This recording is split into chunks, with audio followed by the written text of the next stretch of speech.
Krishna, Namaste. Chapter 2, Sloka 27.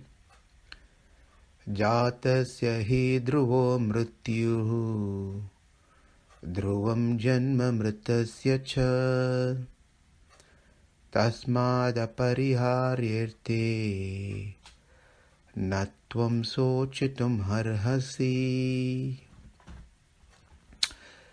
Another beautiful sloka where Krishna says, one who has taken birth is sure to die, and those who die after death, one is sure to take birth again. Therefore, one should not avoid doing discharge their duty, and do not lament, Arjuna. And that is what has been told in this sloka.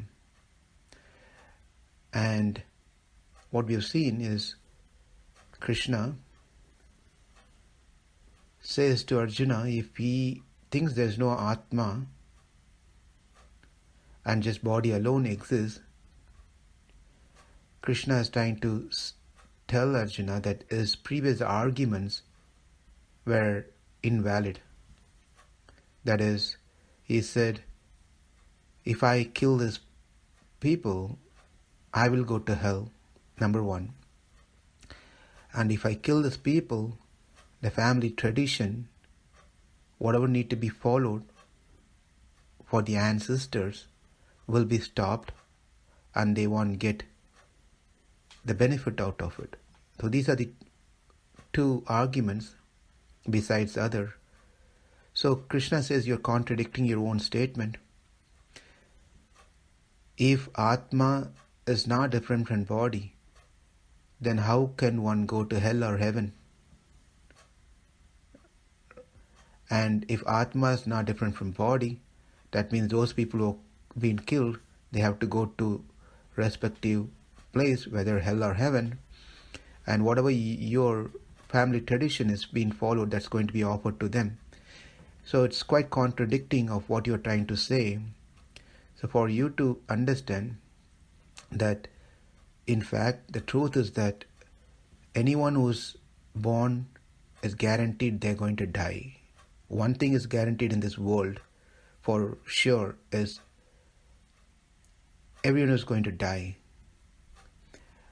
And that's not to make everyone feel bad, discourage, and make thought of a miserable feeling.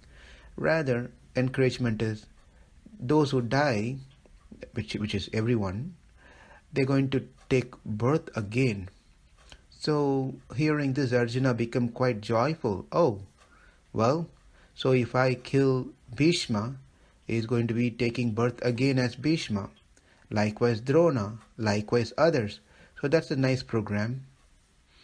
Well, it's not that, it doesn't work that way. What's going to happen is they get a different body. The body is going to die and you get a different body. And what is called birth is when the Atma takes that new body, is called birth. And when the Atma leaves that body, then it's called death.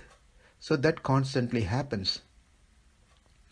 So that's what it means when someone takes birth and dies, and after death taking birth.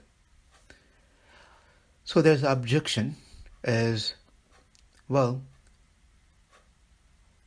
how is that we can accept that born ones are destroyed? We can accept that born ones are destroyed because we see people are dying. How can we accept that the destroyed or the one who dies takes birth again? So that's the first. Let me repeat. It is easy to understand the born dies. The second part, which is difficult to understand, is how do we say that the one which dies takes birth again? And Krishna, the explanation is that An example is a pot. Before the pot come into existence as a pot by itself with that shape, the very initial thing was it was mud. From mud it turns to clay. By adding water to it, the pot maker, then he brings it with the instruments, he gives a shape to the pot. And when this pot, the clay pot, is baked, then it gets a final shape, solid shape. So the sand dies, the form of the sand dies, giving birth to a clay. The second stage is the form of the clay dies, giving birth to a pot. So we should understand that from one form it changes to another form. Likewise, when Bhishma or Drona leaves their current body, this body is going to come into existence by giving a different form. In a different form. Therefore, everything comes into existence from which one is already from existing one. Nothing can come into existence from nowhere. This is a very important point to understand here, that nothing can come from nowhere. Things come from somewhere, or one which is existing already. Just because there could be an argument that one can say that, well, sand is called sand and it is different, clay is called clay and which is different, and likewise pot. Sand cannot do the functionality of pot, and pot cannot do the functionality of sand. Therefore, they all separate by itself. That could be an argument, but that argument is not valid, because just by having different names, different functionality, cannot justify that they were not existing before. For the easy way of understanding this is, say if a cloth is being made. To make a cloth, we need thread. So when the threads are run into a machine to make a big cloth, it requires multiple thread, or it can be done in one single thread. Say when the cloth is stopped in between somewhere, what would be the name given to this cloth? Right? So it doesn't make sense.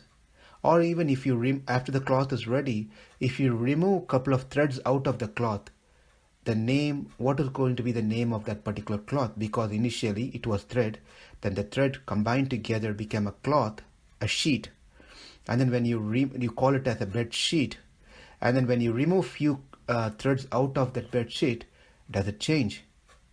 Therefore, the argument of something is coming from nothing cannot be valid. That's the point has been made in this particular sloka.